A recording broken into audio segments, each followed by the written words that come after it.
Breaking news work సవరణ బిల్లును లోక్సభ ఆమోదం తెలిపింది. సుదీర్ఘ చర్చ అనంతరం స్పీకర్ ఓం బిర్లా ఓటింగ్ నిర్వహించారు. బిల్లుకు అనుకూలంగా 288 ఓట్లు, బిల్లుకు వ్యతిరేకంగా 232 ఓట్లు వచ్చాయి. వర్క్ సవరణ బిల్లు మద్దతుగా టీడీపీ, జేడీయూ, శివసేన, లోక్ జనశక్తి పార్టీలు నిలిచాయి. దీంతో వర్క్ సవరణ బిల్లు పాస్ అయినట్టు స్పీకర్ ఓం బిర్లా ప్రకటించారు. కేంద్ర మంత్రి కిరణ్ రిజిజు వర్క్ సవరణ బిల్లును లోక్సభలో ప్రవేశపెట్టారు. బిల్లు ప్రవేశపెట్టిన తర్వాత సభలో సుదీర్ఘ చర్చ జరిగింది. విపక్షాల అభ్యంతరాలకు కేంద్ర మంత్రులు సమాధానాలు ఇచ్చారు. వారి విమర్శలు తిప్పికొట్టారు. కిరణ్ రిజిజు, అమిత్ షాలు విపక్షాల అభ్యంతరాలపై మండిపడ్డారు.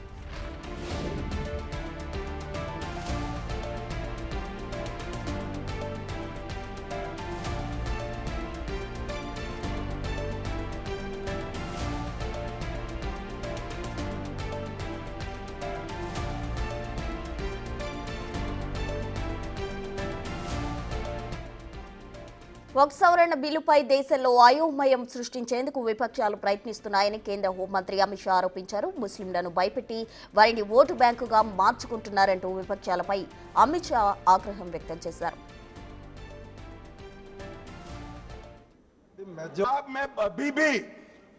आपके माध्यम से, इस सदन के माध्यम से देश भर के मुसलमान भाइयों बहनों को कहना चाहता हूं, आपके वक़्फ में एक भी नॉन मुस्लिम नहीं आएगा।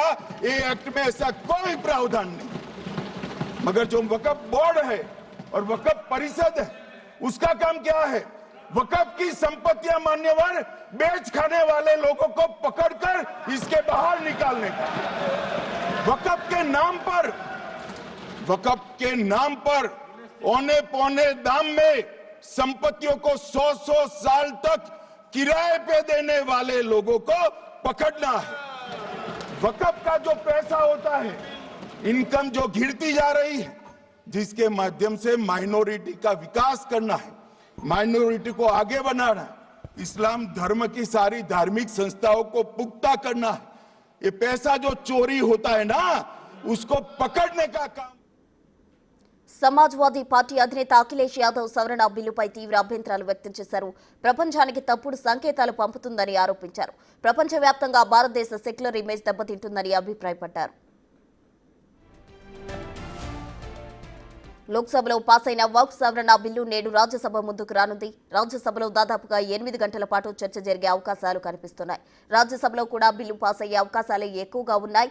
పెద్దల సభలో బీజేపీ మిత్రపక్షాలకు కలిసి మెజారిటీ సభ్యులున్నారు. దీంతో రాజ్యసభలో కూడా సజావుగా బిల్ పాస్ అయ్యే ఛాన్స్ ఉంది.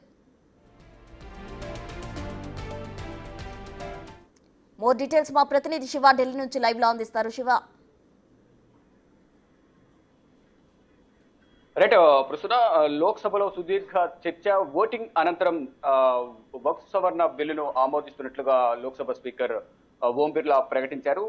నిన్న మధ్యాహ్నం 12 గంటలకు ప్రారంభమైన వక్ఫ్ సవరణ బిల్లుపై చర్చ రాత్రి 1 గంట వరకు కూడా ఈ చర్చ కొనసాగింది. 1 గంట తర్వాత ఓటింగ్ నిర్వహించారు, తర్వాత డివిజన్ నిర్వహించారు. మొత్తం చర్చలు, ఓటింగ్ ముగిసిన తర్వాత ఎన్డీఏ కూటమి పక్షాన, ఎన్డీఏ కూటమికి అధిక ఓట్లు పడడంతో 288 మంది మద్దతు, దీనికి మద్దతుగా 288 మంది మద్దతు తెలిపిన నేపథ్యంలో బిల్లుకు వ్యతిరేకంగా, అంటే ఇండియా కూటమి పార్టీలు 232 మంది వ్యతిరేకంగా ఓట్లు వేస్తున్న నేపథ్యంలో ఫైనల్ గా 288 ఓట్లతో లోక్సభలో వక్ఫ్ సవరణ బిల్లు ఆమోదం పొందింది. దీన్ని వక్ఫ్ సవరణ బిల్లును ఉమీద్గా మారుస్తూ కేంద్ర ప్రభుత్వం నిర్ణయం తీసుకుంది.